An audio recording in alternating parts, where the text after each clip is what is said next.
We're about to put your car knowledge to the test with 10 of the most notorious automotive failures from the 1950s. Number 1. Crosley Hot Shot.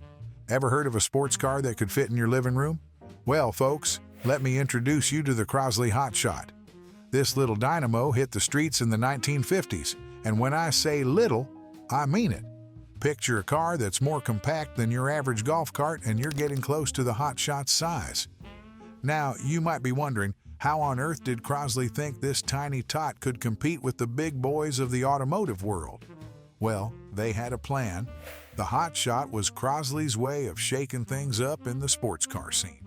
Tipping the scales at a mere 1,100 pounds and sporting a pint-sized 26.5 horsepower engine, this car was all about the less is more philosophy.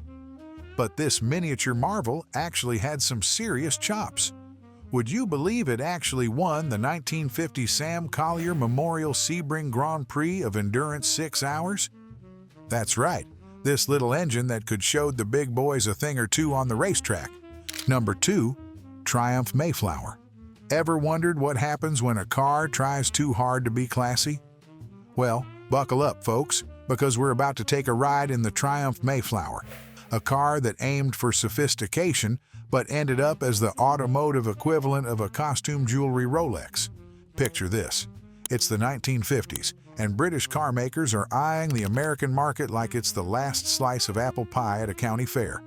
Triumph decides to send over their Mayflower, a little number that looked like someone had shrunk a Rolls-Royce in the wash. They figured Americans would go gaga for that British charm, right? Wrong!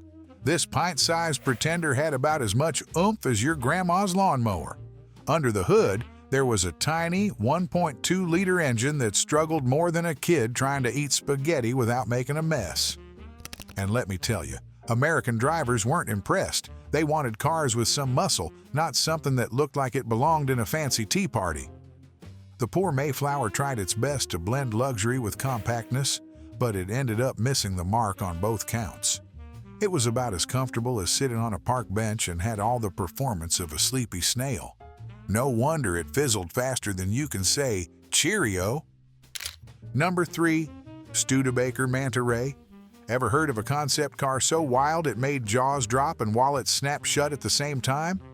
Well, folks, let me introduce you to the Studebaker Manta Ray, a car that looked like it swam right out of a sci-fi movie and onto the streets of 1950s America. Picture this. It's 1956, and Studebaker decides to push the envelope of car design. They come up with a beast that's more fin than function, sporting a massive tail fin that would make a shark jealous and bullet-shaped headlights that seemed ready to blast off into space. The Manta Ray wasn't just about looks, though. Under its futuristic hood, it packed a supercharged V8 engine capable of churning out a whopping 400 horsepower. Talk about a fish out of water!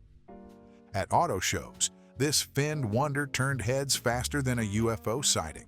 People couldn't get enough of its space-age aesthetics.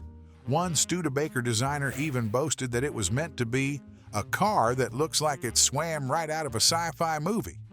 But here's the catch. While everyone loved gawking at the Manta Ray, nobody actually wanted to buy one. Number 4. Nash Metropolitan. Ever wondered what happens when you shrink the American dream down to pocket size? Well, folks, buckle up because we're about to take a ride in a car that was more mini than mighty. Meet the Nash Metropolitan, a tiny tot that tried to win over a nation of big car lovers in the 1950s.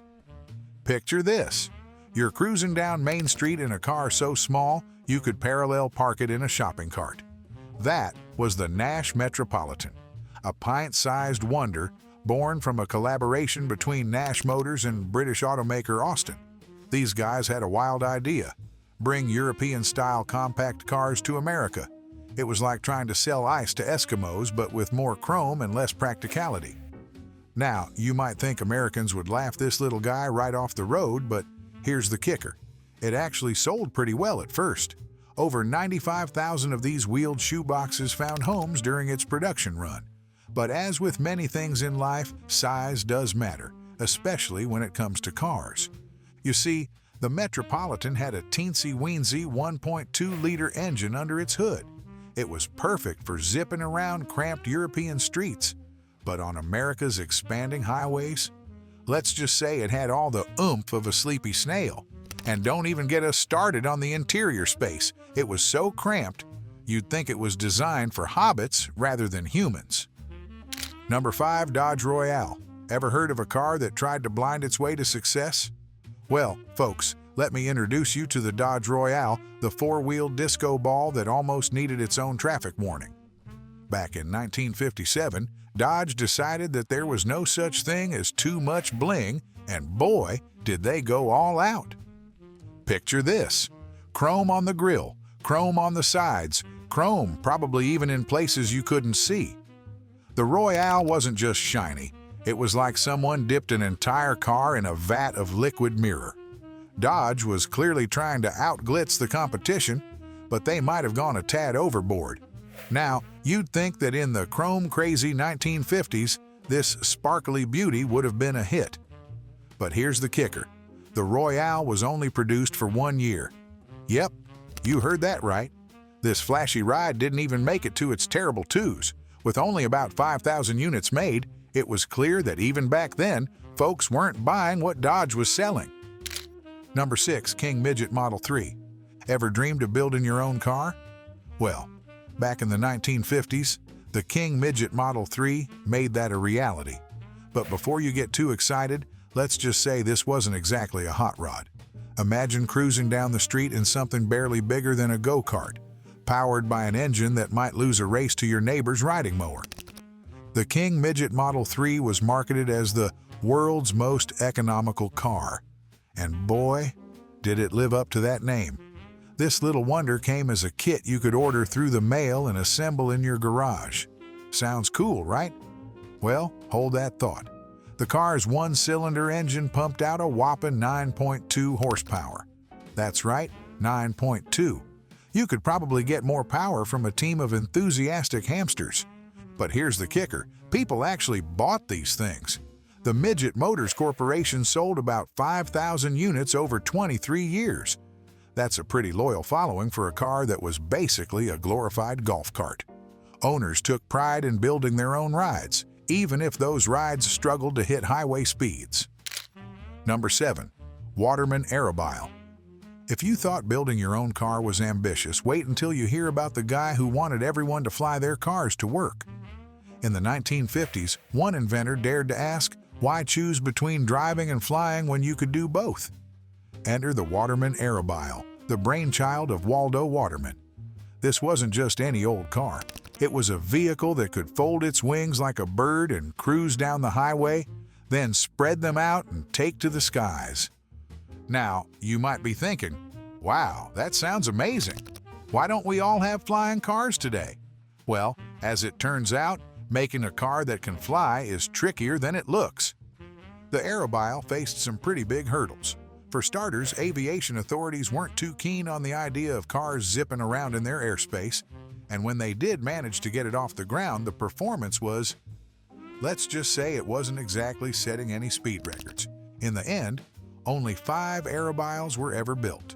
Today, just one lonely Aerobile remains, tucked away in a museum like a relic of a future that never quite arrived. It's a reminder that sometimes our dreams of the future are a bit too ambitious for the present. The public, it seems, preferred to keep their feet and wheels firmly on the ground. Number 8, Buick Roadmaster. Ever wonder what happens when a car company takes the phrase, "go big or go home," way too literally? Well, buckle up, because we're about to cruise through the story of a car that was larger than life and paid the price for it. Meet the Buick Roadmaster, a behemoth of the boulevard that went from king of the road to yesterday's news faster than you can say, "fill her up." Back in the 1950s, Buick decided to create the ultimate flagship model. They wanted something that screamed luxury, power, and "look at me, I'm successful." The result? A car that stretched over 18 feet long and tipped the scales at more than 2 tons? That's right, folks. This beast weighed as much as a small elephant. Now, you might think that in the land of bigger is better, the Roadmaster would have been an instant hit. And for a while it was. Americans loved this rolling living room. It had all the bells and whistles you could want, with an interior so spacious you could practically host a dinner party in it. Plus, it packed a punch under the hood with a beefy V8 engine that could really move all that metal. Number 9. Lotus Elite. Ever wonder what happens when a car company decides to put all their eggs in the looks basket? Well, that's exactly what Lotus did with the Elite. This British beauty stormed onto the scene in the 1950s, turning heads faster than a celebrity at a small-town diner. But as we all know, looks can be deceiving. Now, don't get us wrong, the Elite wasn't just a pretty face. This little sports car had some serious moves. It was lightweight thanks to its innovative fiberglass body and could zip around corners like it was on rails. The Elite even showed off its racing chops, snagging 6 class wins at Le Mans from 1959 to 1964. Talk about punching above its weight. But here's where things get a bit sticky. You see, that gorgeous fiberglass body?